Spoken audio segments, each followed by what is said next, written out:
नमस्कार दोस्तों, मेरा नाम है विजय कुमार। आप देख रहे हैं कॉमिक्स पिटारा चैनल को। तो चलिए दोस्तों, राज कॉमिक्स में राज कॉमिक्स बाय संजय गुप्ता की तरफ से अश्वराज और बाकेलाल की इस शानदार कॉमिक्स को शुरू कर रहे हैं, जिसका नाम है तरु तिलस्म। और ये लेटेस्ट कॉमिक्स है जिसको मैंने अपने चैनल पर अपलोड किया है। और राज कॉमिक्स वाले जब चाहें तब इस पर कॉपीराइट दे सकते हैं, जिससे कि हमारा चैनल पूरे तरीके से टर्मिनेट हो सकता है। इसलिए अगर आप हमसे फ्यूचर में जुड़े रहना चाहते हैं तो हमारे दूसरे चैनल डिवाइन टेक्नोलॉजी और मेगा स्टार सेलिब्रिटी को जरूर से सब्सक्राइब कर दें। और उन दोनों चैनलों का लिंक मैं इस वीडियो के डिस्क्रिप्शन में दे दूंगा। तो आप चाहें तो यूट्यूब पर सर्च कर सकते हैं, या आप चाहें तो इस लिंक पर क्लिक कर आप हमारे चैनल को सब्सक्राइब कर सकते हैं, जिससे कि फ्यूचर में हम एक दूसरे से जुड़े रहें। तो आप देख सकते हैं इसका कवर पृष्ठ जो कि कुछ इस तरह का है। ओके, तो चलिए इसकी शानदार स्टोरी को हम शुरू कर रहे हैं।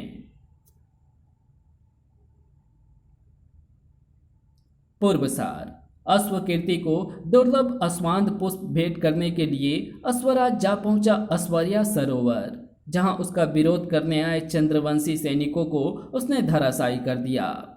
उस भीषण युद्ध में अश्वकीर्ति के प्राणों पर बाण आई। तब अश्वराज ने उसे भेंट की गमनमाला। एक अज्ञात स्थान पर इकट्ठे हुए तूताबूता, अश्वांतक और अश्वमाया, जिनको चाहिए थी देवी ऐश्वर्या की मूर्ति। अश्वकीर्ति पर हुआ जर्ज फल का प्रहार। तब अश्वकीर्ति को बचाने के लिए अश्वराज जा पहुंचा आबूरा के तिलस्म में। इधर बाकेलाल के षड्यंत्र में फंसकर विक्रम सिंह निकल गए हैं नोकिया देवी के मंदिर की नोक पर चढ़ने। इधर मौका देख अश्वांतक भी चोरी से तिलिस्म में प्रवेश कर जाता है, पर इससे पहले कि अश्वराज मूर्ति के स्पर्श से अश्वकीर्ति को ठीक कर पाता, वहां आ पहुंची एक अज्ञात शक्ति। और अब आगे बढ़ें। प्राय स्त्री की कायाकल्प करने की चेष्टा कर रहा है अश्वराज, जबकि तेरी प्रेयसी को इसकी ज्यादा आवश्यकता है। अश्वमाया, तुम पहचान गए प्रीतम प्यारे, माफ करना तुमको ठोकर मारी, पर क्या करें, तो इस चुड़ैल के साये में ऐसा उलझा था कि झटका देना जरूरी अय्या कर। सबसे पहली बात कि मेरी प्रेयसी तू नहीं अश्वकीर्ति है। दूसरी बात, चुड़ैल तू है, अश्वकीर्ति नहीं। और तीसरी बात, तो कोई भी कोशिश कर दे अश्वकीर्ति के गले से ये कंठहार अलग नहीं कर सकती। मैं समाप्त कर दूंगी अश्वकीर्ति को, फिर इस मूर्ति और तुझ पर मेरा ही अधिकार होगा। अश्वमाया की आंखों में उभर आई खतरनाक चमक को देख पंचा अश्व को आंखों से क्रोध बरसने लगा। अश्वराज स्त्रियों पर हाथ नहीं उठाता। इस व्यवस्था का लाभ उठाकर ये चुड़ैल भाभी श्री का अहित कर सकती है। रक्तांबर, कालाखोड़, अशोवट और नीलकंठ, हम पंचाश्व केवल अश्वराज के मित्र ही नहीं, उसके हथियार भी हैं। ये बात अश्व चुड़ैल को समझाने का समय आ गया है मित्रों। आओ बता दे उसे कि अश्वराज विवश है, हम नहीं। ठक आ। तुझ जैसी दुष्टा को सबक सिखाने के लिए अश्वराज को कष्ट करने की आवश्यकता नहीं चुड़ैल। धाड़। ओह, पंचाश्वों को तो भूल ही गई थे मैं। इधर अश्वकीर्ति का शरीर देवी ऐश्वर्या की मूर्ति की सारी शक्तियां सोखता जा रहा है।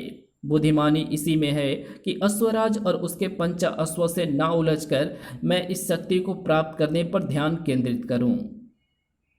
मैं इस कंठार को अलग नहीं कर सकती तो क्या हुआ, तेरी अश्वकीर्ति को तुझसे अलग कर सकती हूं ना। नहीं, रुक जाओ अश्वमाया। रुकने का तो बहुत मन है प्रीतम, पर आज नहीं। सही समय पर सही पैतरा चला अश्वमाया ने। सब कुछ योजना के मुताबिक चल रहा है। तुम्हारी योजना में अश्वराज की मृत्यु का शुभ समय कब आएगा तुत्ता बुत्ता? आओ सूर्यवंशी सम्राट, आओ। सम्राट शब्द सुनकर केवल मन को तसल्ली देने से क्या होगा तुत्ता बूता? जल्दी वो पल मुझे दिखाओ जिसका स्वप्न तुमने मुझे दिखाया है। आएगा वो समय भी जल्द आएगा सम्राट, जब सभी के स्वप्न पूरे होंगे। जल्दी चलो पंचाश्वो, हमें अश्वमाया को रोकना होगा। रुकना तो अब तुझे होगा अश्वराज, क्योंकि अश्वतरु अपनी बहन अश्वकीर्ति की दुर्दशा के दंड स्वरूप तुझे मृत्यु देगा। बोल, कहाँ है मेरी बहन अश्वकीर्ति? अश्वतरु चुड़ैल अश्वमाया ने अश्वकीर्ति का अपहरण कर दिया है। मैं उसे ही रोकने जा रहा हूँ। झूठ बोल रहा है तू। अश्वकीर्ति को गायब करने में तेरा ही हाथ है, पर तू इतनी आसानी से मुंह नहीं खोलेगा। इसलिए मैं निर्माण कर रहा हूँ तरु तिलस्म का। अब या तो अश्वकीर्ति का पता दे या अपनी मृत्यु की प्रतीक्षा कर। इधर विशालगढ़ में नोकिया मंदिर की पहाड़ी पर सरपट चढ़ा जा रहा था विक्रम सिंह। बहुत अच्छे महाराज, और ऊपर, थोड़ा और ऊपर। मैं तो कहता हूँ सीधे ऊपर ही चले जाओ। सीधे ऊपर पहुँचने से तुम्हारा क्या मतलब है बाकेलाल? ज़्यादा बकवास मत करो सेनापति। मैं तो ये कह रहा था रानी जी की वो देखो, महाराज फिर खिसक कर नीचे आ गए। प्यार का रास्ता है बड़ा चिकना, मुश्किल है यहाँ पे टिकना। शर्म कर मोटे, ये तीसरी बार है। क्या यही प्यार है? कोटनी की बात से लगेगी मिर्ची, पर प्यार वफा की बातें हैं बस फर्जी। प्यार हमारा है एकदम खरा, नोक पे पहुँचेंगे ज़रूर, देखिए तो ज़रा। अंधे प्यार को बनाकर अपने षड्यंत्रों का निशाना कोई बन रहा है डेढ़ सियाना। चाहे कोई भी रहा हो आपको राह से भटका, आप ना भटक जाना। कर्र या, चाहे सिर टूटे या लगे बिजली का झटका, आप ना लटक जाना। अब चाहे सिर फूटे या माथा, यारा मैंने तो हाँ कर दी। चाहे झटका लगे या फटका, यारा मैंने तो हाँ कर दी। जियो मेरे मोटे, माँ। मनोज मोटा झटका लगने से भी नहीं गिरा। क्या हुआ बाके, दाल नहीं गली? गलेगी सेनापति, गलेगी। देखना महाराज नोक तक जरूर पहुँचेंगे, और फिर वही होगा जो मैं चाहता हूँ। हे नोकिया देवी, अगर हमारा प्रेम सच्चा है तो अति शीघ्र हमें अपनी कांटेदार पत्ती देकर हम पर कृपा करें। तूता बूता का अग्निमहल गूंज रहा था अश्वमाया के क्रोधित स्वरों से। तुम्हारा सारा खेल निष्फल साबित हुआ तूता बूता। तुमने कहा था कि मूर्ति के तिलस्म से बाहर आते ही सब आसान हो जाएगा, परंतु मेरी लाख कोशिश के बाद भी मैं अश्वकीर्ति के गले से ये मूर्ति अलग नहीं कर पा रही हूँ। अब तुम बताओ कि मूर्ति कैसे अलग होगी? मैं पूर्ण अजरता कैसे हासिल करूँ? अश्वराज ने चाल चल दी है। उसने मूर्ति को अश्वबंध से बांध दिया है। अब इसे अश्वकीर्ति से अलग करना मुश्किल है, क्योंकि इस बंध को केवल अश्वखंजर से काटा जा सकता है, जो सिर्फ अश्वराज के पास है। यानी अब मुझे अजरता कभी हासिल नहीं होगी। हासिल होगी, जरूर हासिल होगी। अगर तुम अश्वकीर्ति की प्राण ऊर्जा का भक्षण कर लो तो तुमको पूर्ण अजरता हासिल हो जाएगी। क्या सच? बिल्कुल सच। फिर तो मैं अभी ही इसकी प्राण ऊर्जा खींच लूँगी। वैसे भी मुझे सौत पसंद नहीं है। जर्र। अश्वमाया के प्राण ऊर्जा खींचते ही अश्वकीर्ति को एक तीव्र झटका लगा और वो होश में आ गई। तो तब उत्ता अश्वमाया के साथ, जल्दी खींचो इसकी प्राण ऊर्जा। अश्वकीर्ति के प्राण ऊर्जा के आंशिक भक्षण का ही ये चमत्कार था कि अश्वमाया का यौवन लौट आया। ओह, तो ये सब तेरा किया धरा है दुष्ट, पर तू अपने षड्यंत्र में कामयाब नहीं हो पाएगा। अश्वतड़िता, रोको, इसे जाने मत देना। ये सब क्या हो रहा है तूता बूता? अश्वकीर्ति के पास गमन माला थी, लेकिन मैंने अश्वतड़िता को उसके पीछे लगा दिया है। अश्वकीर्ति जहाँ भी जाएगी वो उसे वापस ले आएगी, चाहे वो अश्वलोक की सीमा के पार ही क्यों ना चली जाए। बच, हे नोकिया देवी, मेरी प्रार्थना स्वीकार करो, कृपया मुझे नुकीली पत्ती प्रदान करें। उफ, ये क्या? अरे ये क्या? ये क्या बला है? आकाश से तो नुकीली पत्ती गिरनी थी, पर ये तो कोई कंटीली स्त्री मालूम पड़ती है। हैं? मुझे तो लगा कि बिजली गिरी, पर यह तो चक्कर ही कुछ और है। कहीं स्वर्ग से कोई अप्सरा फिसल कर तो नहीं गिर गई? अरे कोई बचाओ, हम नीचे गिर रहे हैं। संभल कर महाराज, कहीं मुझ पर ना गिर जाना। हाय धड़ाम! तुम ठीक तो हो ना बाकू? हाय, मोटे मुच्छर हर बार अपनी भारी काया लिए मेरे ऊपर ही गिरता है, फिर भी बेशर्मी से पूछता है कि तुम ठीक तो हो ना? तुम्हारी तो बिप बिप। अरे महाराज, बाके जैसे वीर को इन छोटी मोटी धड़ाम वड़ाम से भला क्या फर्क पड़ता है? क्यों बाके, देख लूंगा तुझे भी मरखब के बच्चे। परंतु ये स्त्री कौन है और आकाश से कैसे टपकी? इसका उत्तर तो महाराज ही दे सकते हैं। हमें क्या पता, पर मुझे पता है। ये मेरी शिकार है, मानो इसे मुझे चुपचाप सौंप दो, वरना जान से जाओगे। हे भगवान, ये क्या बला है? किसी दूसरी दुनिया का रास्ता खुल गया है क्या? चुप कर दुष्टा, ये विशालगढ़ है। यहाँ आश्रितों की रक्षा के लिए हम जान भी लड़ा देते हैं। अगर यकीन ना हो तो हमारे महावीर महाराज और वीर श्रेष्ठ सेनापति से दो दो हाथ करके देख। अच्छा, जरा मैं भी देखूं कि मेरे हाथ से इस लड़की को कौन बचाता है। शुक्र कर दुष्टा कि एकादशी के दिन मैं शस्त्र नहीं उठाता, वरना तेरा सर तेरे धड़ से अलग कर देता। पर तुझसे लड़ने के लिए हमारे महावीर राजा विक्रम सिंह मौजूद हैं। हिम्मत है तो उनसे लड़। आगे बढ़िए महाराज और सबक सिखा दीजिए इस दुष्टा को। मैंने अपना पेंट तो छुड़ा ही लिया, इस मोटे को तो मैं एक ही बार में जलाकर राख कर दूंगी। हाँ हाँ, कर दे मोटे का काम तमाम। चर। विक्रम सिंह पर जहां साक्षात मृत्यु मंडरा रही थी, वहीं इधर तरो तिलिस्म में फंसा अश्वराज भी मौत से जूझ रहा था। ये मैं कहाँ आ गया और अश्वतरु कहाँ चला गया? मुझे ढूंढ रहा है अश्वराज, पर मैं तो इस तिलिस्म के कण कण में हूँ, और ये इस तिलिस्म का पहला चरण है। इसको कोटर द्वार कहते हैं। यहाँ से निकलने का एकमात्र मार्ग ये कोटर ही है। अब या तो अनंत काल तक इस जगह पर फंसे रहो, या इस कोटर में प्रवेश करो। और ध्यान रखना, इस तिलिस्म में तुम्हारी कोई भी अतिशक्ति कार्य नहीं करेगी।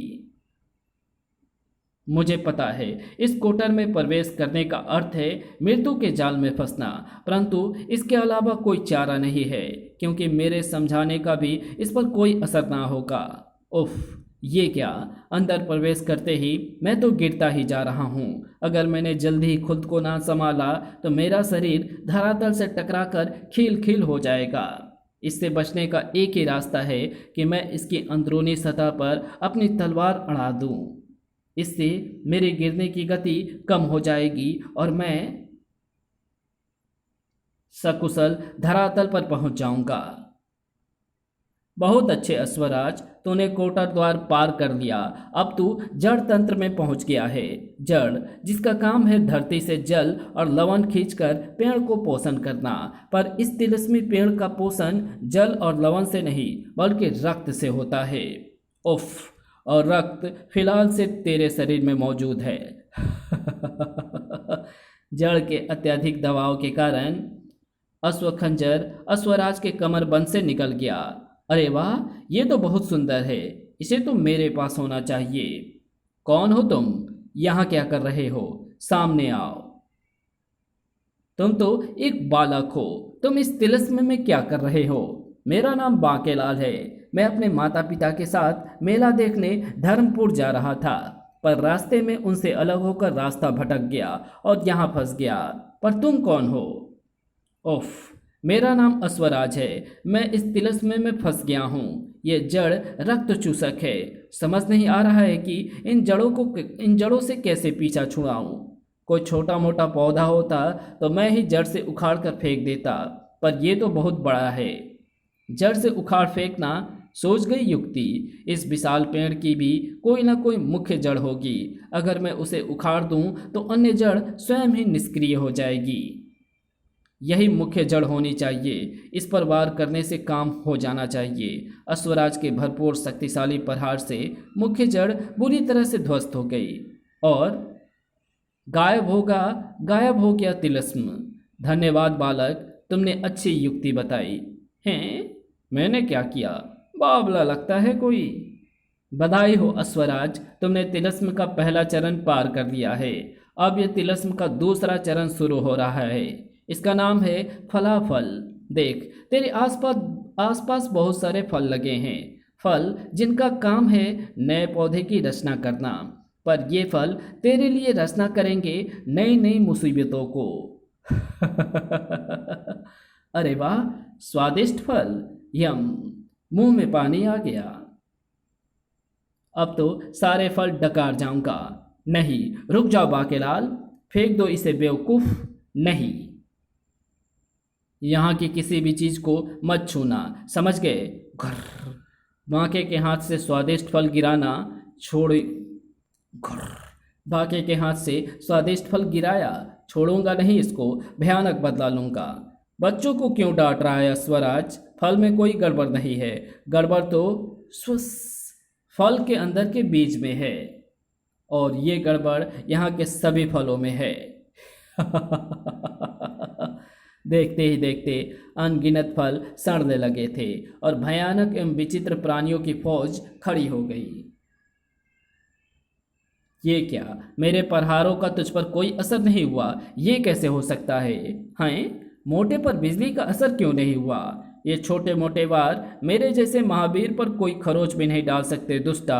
अब तुम्हारी भलाई इसी में है कि तुम चुपचाप खिसक लो, वरना हमसे बुरा कोई ना होगा। मेरे साधारण वार से बचकर खुद को सियाना समझ रहा है रे मानो। मेरे इस विद्युत बवंडर से बचकर दिखा तो जानू। वार तो तगड़ा है, पर शायद फिर भी मोटा बच सकता है, इसलिए मुझे मोटे का पक्का बंदोबस्त करना होगा। महाराज, अपना खानदानी भाला उठाइए, वही आपको इस मुसीबत से निकाल सकता है। भाले को पकड़ते ही सारी बिजली भाले के अंदर चली जाएगी और फिर भाले से मोटे के अंदर। ओह! पड़ गई कलेजे को ठंडक। आई, तूने मेरे क्रोध को भड़का दिया है दुष्टा, ले भुगत इसका दंड। ओह, मुझे लगा मोटा झटका लगने से चिल्लाया, पर यह तो क्रोध से चिल्ला रहा था। अश्वतड़िता के शत्रु को बचाया, थारी तो मैं, ये ले।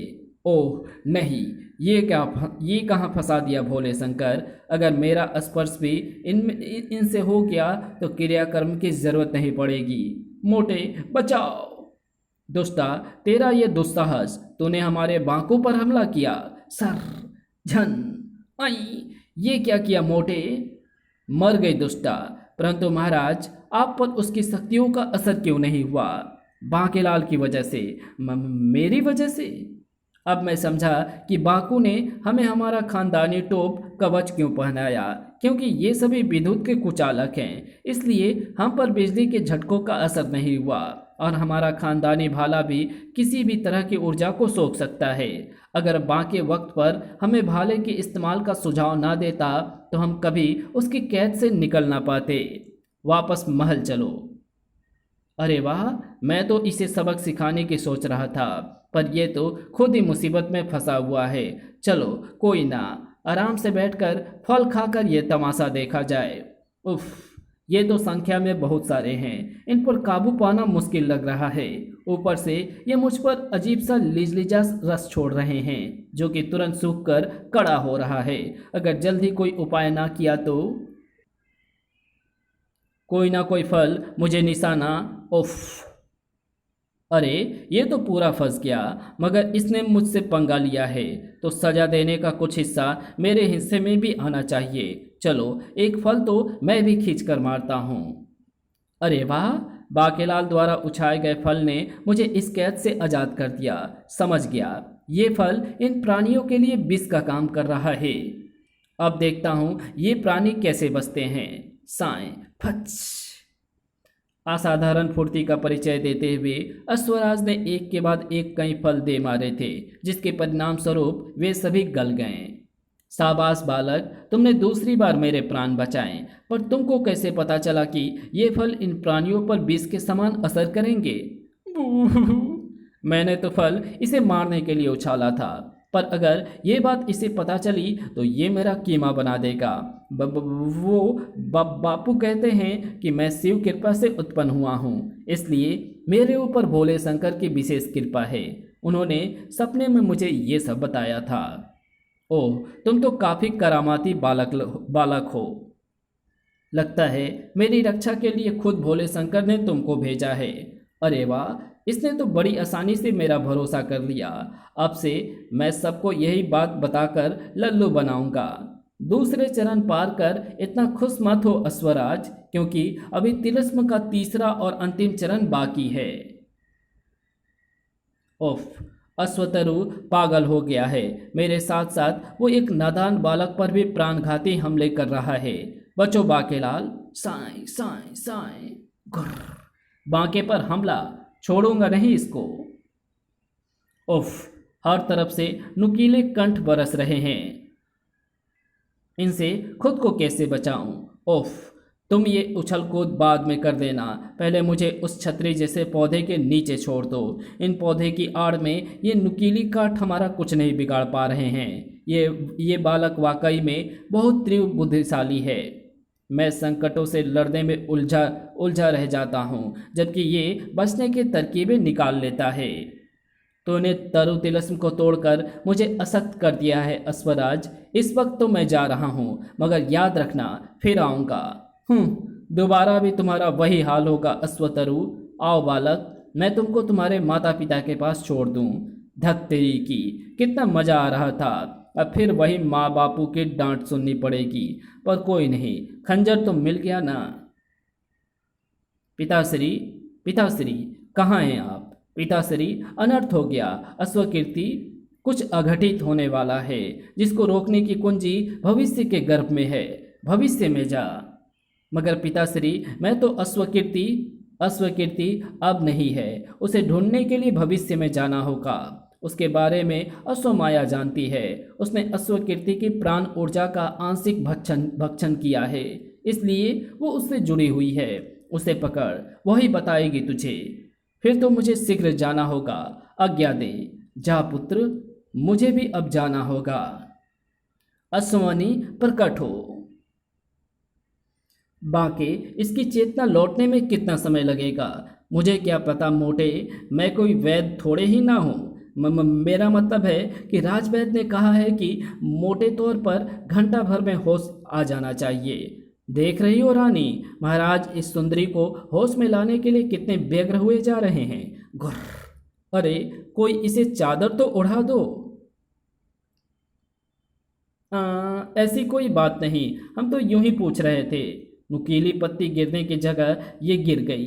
ये भी यूं ही हो गया है ना? नुकीली पत्ती तो गिरने ही वाली थी, वो तो ये युवती बीच में आ गई और प्रक्रिया अधूरी रह गई, वरना। घुर। सेनापति जी, घोरना हो गया हो तो काम पर चलें। हाँ दासी, तुम जाओ, हम आते हैं। दासी? आपने मुझे दासी कहा? दासी को दासी नहीं तो क्या इंद्राणी कहकर पुकारूं? जाओ, रास्ता नापो। नहीं जाती। घुर। इसे होश आ गया। ये मैं कहाँ आ गई? आप लोग कौन हैं? घबराओ मत युवती, तुम इस वक्त विशालगढ़ में हो। हम यहाँ के राजा विक्रम सिंह हैं। तुम बताओ, तुम कौन हो और कहाँ से आई हो? हाँ हाँ, बताओ, घबराने की बिल्कुल आवश्यकता नहीं है। तुम इस वक्त विशालगढ़ के वीर सेनापति मरखप के संरक्षण में हो। मेरे रहते कोई भी शक्ति तुम्हारा बाल भी बांका नहीं कर सकती। हाँ हाँ, विशालगढ़ में तो इनकी वीरता की कस्में खाई जाती है। हे अश्वदेव, ये कौन सा स्थान है? ये कैसे लोग हैं? ये तो पृथ्वी लोक लग रहा है। अश्वराज कहाँ है? मैं तो अश्वराज के पास आई थी। अश्वराज का भी कुछ पता नहीं है। क्या पता ये किसी किस्म का तिलस्म हो, पता नहीं ये मित्र हैं या शत्रु। ए युवती, सच बताओ, तुम कहाँ से आई हो? इस तरह आसमान से कैसे टपकी? और वो चुड़ैल कौन थी जिसने तुम पर आक्रमण किया था? बताओ। मुझे नहीं पता। मैं कौन हूँ, कहाँ से आई हूँ, मुझे कुछ याद नहीं। जब तक मैं इनके इरादे ना जान लूँ, सच छुपाना ही सही रहेगा। सच बताओ, वरना चुप हो जाओ रानी, इस युवती को स्मृति लोप हो चुका है। अब चुप रहो जी, ज़्यादा तरफदारी करने की ज़रूरत नहीं है। मुझे तो लगता है कि ये कोई चुड़ैल बुड़ैल है। ओफो रानी, तुम भी ना। रानी जी सही कह रही हैं महाराज, क्या पता ये कहाँ से आई है, किस लिए आई है। ऐसे किसी अनजान पर भरोसा करना ठीक नहीं। ये बेचारी अबला नारी किस कौन से चुड़ैल लगती है। बेसहारा को सहारा देना एक वीर का धर्म होता है। आपसे नहीं संभल रही है तो मुझे बोलिए महाराज, मैं अकेला ही इस स्त्री की सुरक्षा करने में सक्षम हूँ। बोलो तो अभी इसको अपने साथ बागों में, मेरा मतलब है किसी सुरक्षित स्थान पर ले जाता हूँ। हाँ हाँ, क्यों नहीं। बस करो तुम लोग। शरणार्थी की रक्षा एक राजा का धर्म होता है। जब तक इस स्त्री की स्मृति वापस नहीं आती, ये हमारे संरक्षण में रहेगी। अब इस पर और कोई बहस नहीं होगी। धन्य हो महाराज। असुमाया धाड़। ओ मेरा पिया घर आया, ओ राम जी, ओ मेरा पिया घर आया, ओ राम जी। बस कर ये नाटक चुड़ैल, और बता कहाँ है अश्वकीर्ति। बता, वरना तू जानती है कि अश्वराज के सामने पत्थरों को भी बोलना पड़ता है। धाड़। अश्वराज के उस मुष्टि प्रहार में अश्वशक्ति से कहीं अधिक थी उसकी क्रोध की शक्ति। फलस्वरूप किले की दीवारें भरभराकर धसकने लगी थी। अश्वराज का ये रौद्र रूप देखकर भी लेस मात्र नहीं घबराई थी अश्व चुड़ैल।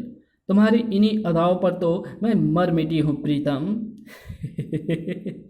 सीधी तरह बता दे, वरना प्राणों से हाथ धो बैठेगी। प्राणों से हाथ तो तभी धो बैठी थी जब तुमसे प्रेम कर बैठी थी।